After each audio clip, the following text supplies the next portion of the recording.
All right, Tony, what do you think about what Rush Limbaugh just said? Is Governor Brewer being bullied by the quote-unquote gay lobby in order to advance their agenda? Well, Aaron, I think what's happened is the water has been muddied, clearly, no question about that. I think too many people have gone to the Nancy Pelosi School of Public Policy. They're going to dispose of this, then read it.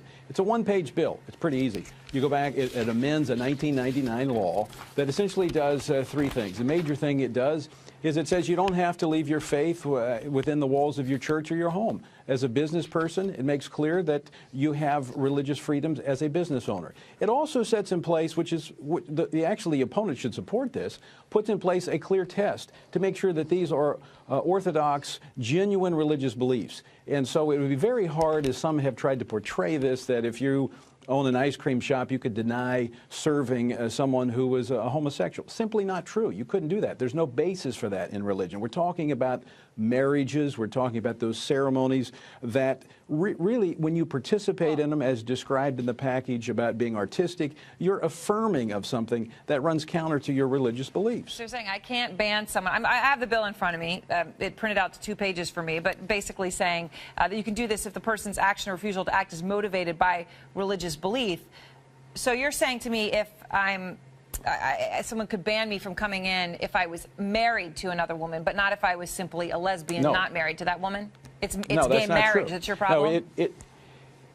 No, that is what it sets in place, is that this has to be a religious belief that is deeply held in it. You can't just come up and create a religion. You can't come up and say, I'm not going to serve somebody this food. And that would be inconsistent with a Christian worldview. Christians want to serve people. Where the issue is, and this is what happened in New Mexico, what drove this was that you had Lane Photography, a Christian photography company, that was sued for not photographing a same-sex wedding ceremony.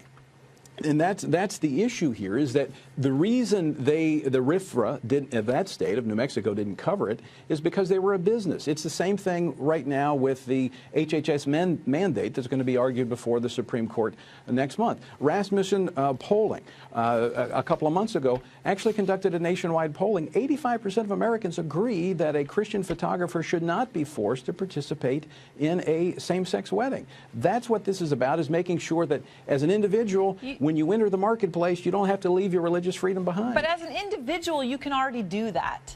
Someone could say to me, if I was getting married to another woman, just say no, and they don't have to give me the reason for doing that, right? But this is institutionalizing in law something that would not only enable you to do that, it would seem to me, but there are a lot of other things that religion may condone that I think we could all agree might be discriminatory to a lot of people. Right? I mean, people can do anything they want in the name of religion and say, oh, it's a deeply held conviction. I believe in this. It just happens to be hateful. So now it's protected?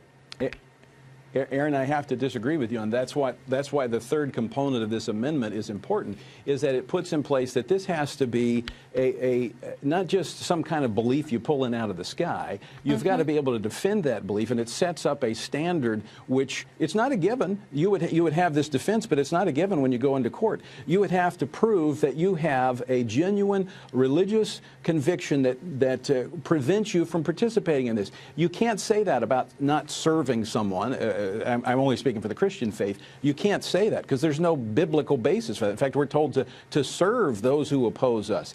It comes down to the issue of weddings, of those things which Christians and other people of faith hold to be sacred. And to be forced to participate in that, I have to say, Aaron, that is the height of being un-American. I just don't understand how anyone was forcing you to do it. That's what I don't get, right? I mean, you can always say no to that, right? I got married and I called someone and said, can you take photographs of my wedding? He could have said no without giving me any reason. Now you have this law that enables him to say, because you're a lesbian.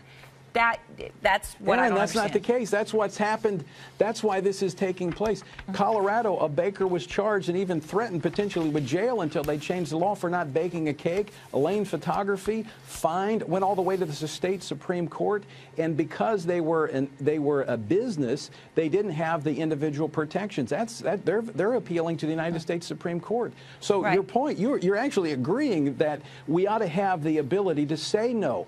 That ability is not there right now because they're a business and not an individual. I'm not agreeing. I'm just saying that we have it on an individual basis. I don't want to confuse that with agreeing that we should or shouldn't. But that's the point of this, is it's allowing them to take it into the marketplace. Right now they can't take it into the marketplace.